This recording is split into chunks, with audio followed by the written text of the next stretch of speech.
Hey guys, very good morning. My name is Mithilesh Singh and today I am going to discuss about AWS Transit Gateway key concept or facts. In this session, you will understand some hidden factors of AWS Transit Gateway which you generally does not see on the YouTube.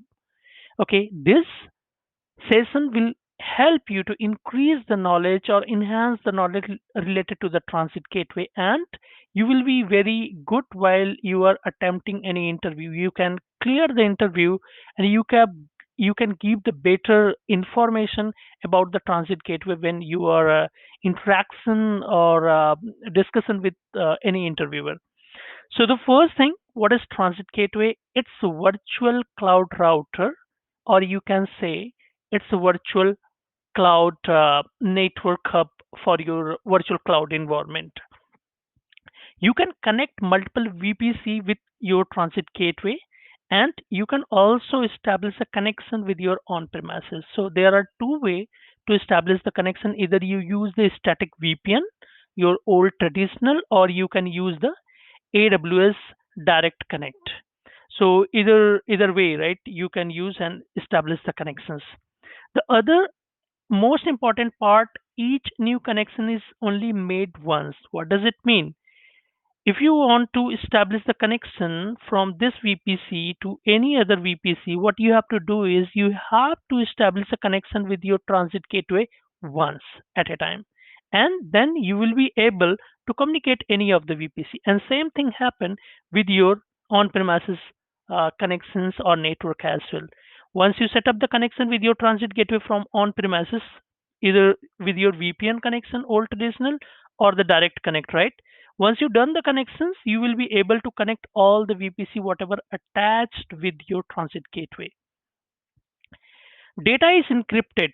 Whenever there is a communications between your AWS VPC from one VPC to the other VPC, the data is encrypted with the help of transit gateway or via transit gateway. And second thing is it's easier for the connectivity. So it's quite easy. You have to just share your transit gateway with any of your other account with the VPC or VPN, and then you will be able to just establish the connection in very few steps. Better visibility and control on the network. So AWS also provide network manager. So in transit gateway, you will have the visibility, you will have the options to monitor your complete network infrastructure of transit gateway. Whatever the attachment over there, whatever the VPC are connected or VPN, your direct connect are connected, you can fully monitor each and every part. It will show if there is disconnectivity or any line is down, it will show the proper message over there. It also there is a route analyzer options are there which you can use to analyze the traffic from source to destination, whether the source is able to reach to the destination or not. It gives the proper view to you.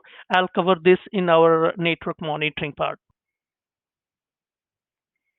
It support 8500 MTU size. It means the data size is quite huge. You can send a huge amount of data from one VPC to the other VPC with the help of the transit gateway. So, but remember one thing, if you have VPC peering, then it supports VPC peering supports 1500 MTU size. And from VPC to your on-premises with the help of transit gateway, then it will not support. The 8500 MTU is the features of transit gateway which supports from one VPC to the other VPC. Okay, when it come to downside your transit gateway, it will discard because it does not support on the VPN side. It's the capacity is 1500 MTU. Okay. Inter-region transit gateway peering you can do. So just remember, if you have two different regions like North Virginia and Ohio, then you can set up the peering between them and establish the communication. Okay. But remember, you cannot establish VPN, sorry, transit gateway peering uh, within reason. It supports static and dynamic routing. So what does it mean? So there is an attachment. When you do the attachment to your transit gateway, there is options in the transit gateway route, default association and propagation. If you have enabled that part, so what happens the moment you attach the VPC or the direct connect with your transit gateway, it automatically updates the route table. Either you have to create the manually. It's up to you.